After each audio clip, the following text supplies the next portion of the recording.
Hi, welcome to When Harry Met Onnie, episode number 12. This is a podcast about knitting and crocheting. My name is Emily. I am your host. I live in central Pennsylvania, specifically Hershey, Pennsylvania. By day, I'm a lawyer, and by night, I am a knitter slash crocheter. You can keep up with me on social media. On Instagram, my username is when Harry Met Onnie, and my Ravelry username is mmeister. If you like this podcast, please feel free to like the video and subscribe to my channel. It really helps other people find out about my podcast, and it also keeps you notified of when I release new episodes. I am usually on the every other week podcast schedule. However, I did podcast last week and I'm back again. That's mainly for two reasons. The first is that I have a finished object that I wanted to show before it leaves my house. It's a gift crochet project. And the second reason is I am not sure that I will be able to podcast next weekend, as I will be out of town in Pittsburgh and not sure that I will have the time to record a podcast when I get back. What else? I think that's all for, my little intro.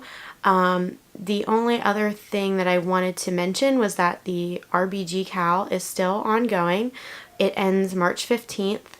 Please see episode number 8 for full details about how to enter and for your chances to win a prize. So winners will get 2 prizes in the prize package. The first is this Knitorious RBG mug.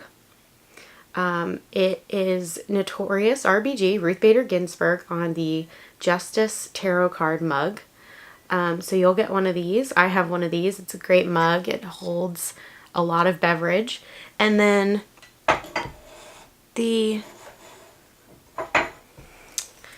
second part of the prize package that you would receive if you win is this amazing notions pouch that was done as a custom order by Darlene of BagsbyAwesomeGrannie. And this is a really cute notions pouch. I ordered one for myself. Look at the lining. I thought it was appropriate because there's books on it, and I don't think there's many fabrics that I've come across when looking at project bags that really feature something that's relevant to a knit along that celebrates a justice on the Supreme Court. But I thought this was a good option and a really lovely made notions pouch. So I'm so happy that Darlene agreed to fulfill this custom order. I say custom order, but I went on her Etsy shop and she didn't have 4 of these made, and I wanted 4. I wanted one for myself and 3 for the prize packages. So I got in touch with her and she agreed to make some more. So yeah, this will be one of the prizes, and the RBG Justice Tarot mug. I have a relatively brief episode today. I'm going to skip from the vault. I'm going to show you my finished object. I have one active work in progress that I've worked on since my last podcast. And I have one thing that I wanted to talk about during prime time. So let's just get started. It'll be a little quick today. And yeah, I have one finished object to share. It was a work in progress for my last podcast, and it is the Cherry Blossom Stroller Blanket by Kimberly Wassenberg Hull. It is a relatively square crochet baby Afghan. It's called a stroller blanket. I could see it being used in a crib though. I made it out of Red Heart Super Saver yarn. And a light green, kind of a gold mustard color, and then a dark hunter's green. And it goes along with this hat that I showed last week, this eagle hat. This is by Janssen of Crafted Visions. And I'm really happy with this set. So I think I can get it all up in here. So there's the set. And the recipient is currently here. So I am hopping on to make a quick podcast, and then we'll give him the blanket and the hat to bring home with him. So this pattern was a little bit frustrating, I'm not gonna lie. The pattern is written to describe repeats for these sections that repeat, but I found that the numbering was a little bit off. So I actually made it shorter, so there should be one more repeat, but it was getting past a square size or close to a square size, and I was running out of the forest green color. So I just decided to end it after this series and complete it with the border. I followed the pattern for the border. It was a pain to weave in the ends, but I did it, and I blocked it by throwing it in the wash on warm on a delicate cycle, and it got so soft. I was really surprised.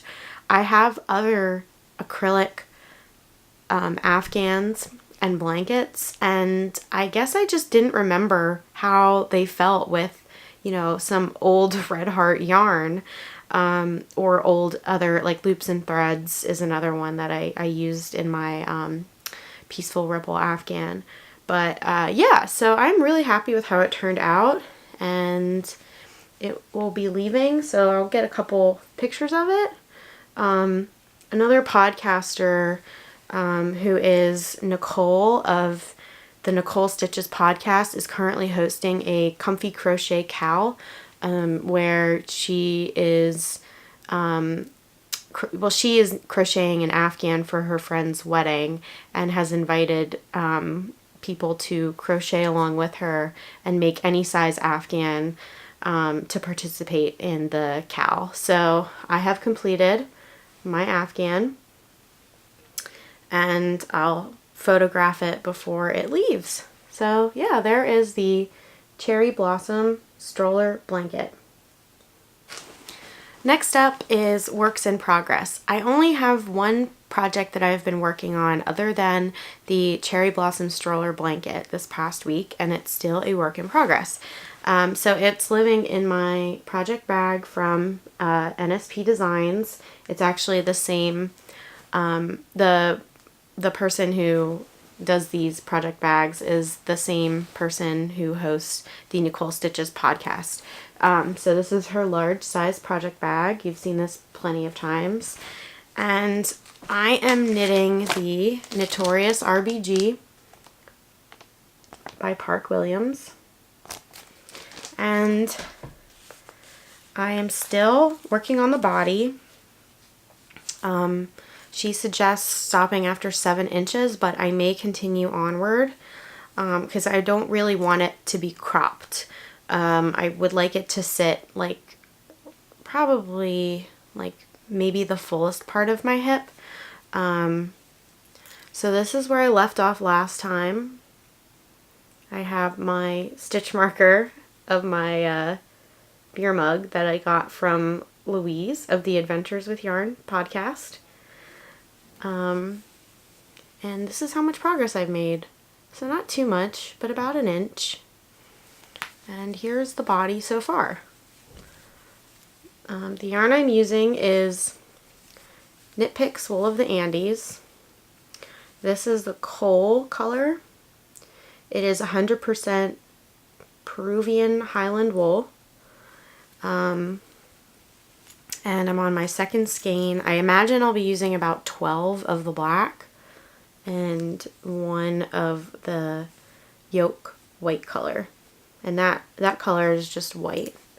So in the last podcast, you could actually see some of the texture. I was afraid that you wouldn't be able to. You can probably also see cat hair on here if you look carefully. But yeah, that is my progress so far on the Knitorious RBG. I always get worried with the sweaters. I mean, this is only the second sweater I've done. It's the second bottom up sweater I've done. But it always just looks really small if it has ribbing at the bottom. And then I like start to second guess myself and think, oh my gosh, should I be knitting the size up? Is this going to have enough give? But as the body fills out, it looks like more like it should be, and it looks like it'll be fine. And it's just, you know, it has the ribbing at the bottom, which I think just accentuates it being like a tapered look. And what else? Oh, this is a stitch marker that was also from that the package that Louise sent me. So I've been using that as my stitch marker, and then the beer mug as my progress keeper. And I think that's all I have to say about this project. So not a lot of content this week, unfortunately, but I did want to share that Afghan. One last thing I wanted to talk about before closing out this week's episode was Prime Time. So I have one purchase that I wanted to share. I went on Ravelry and I purchased the pattern for the Spellman sweater by Trysten Molina of Dragon Hoard Yarn. I purchased the pattern after watching a video that Trysten made on her new YouTube channel called That Crafty Dragon, and it was a video introducing the Spellman sweater and talking about its construction and the kind of yarn that you might use to make it. So I did watch that video, and after watching it I realized that she was essentially calling for sport weight yarn. So I think in the pattern the Spellman sweater uses fingering weight yarn held together with mohair, so a lace weight and a fingering weight held together. And she mentioned that that creates the same weight as a sport weight yarn. So that got me thinking. I think just in terms of cost, I don't really want to use mohair in sweaters right now. They're expensive enough, and I have plenty of yarn to work with to make other sweaters that don't involve doubling quantities of yarn. That's not to say that all of the sweaters I've seen with mohair aren't gorgeous, but it's just, I don't think it's for me right now. So after she said that and said that it was a sport weight sweater, I thought that I would be using the leftover I have of my KnitPicks Paragon. This is in the ash colorway. This, you'll remember, was made, I used this yarn to make my dad a hat for Hanukkah. And the fiber content is 50% fine merino wool, 25% baby alpaca, and 25% mulberry silk. So I figured this would make a really nice substitute for a fingering weight, like, you know, a merino, or maybe a blend if someone is using sock weight, like with a little bit of nylon, or merino and cashmere and nylon, and a mohair, because I saw my dad's hat recently and it's starting to get like a little fuzzy halo on it, so I thought that's probably from either the alpaca or the silk, and it's going to give it this like nice lush look that I think also it'll look really good in a solid color. So I have enough of this to make that sweater. What do you think? I think it's a good color. I really like this. It's like purpley gray, mostly gray, but it has like a lavender undertone to me. So I have plenty of this yarn. I bought it from KnitPicks. So those are my plans for the Spellman sweater. I don't expect an immediate cast on, but I was thinking that this might be a nice project to be doing in the summer because the yarn is really light. So those are my plans to make a Spellman sweater. Okay, so that's all I have for this episode of When Harry Met Onnie. I will probably be podcasting in another 2 weeks, so stay tuned for my my next episode, episode number 13.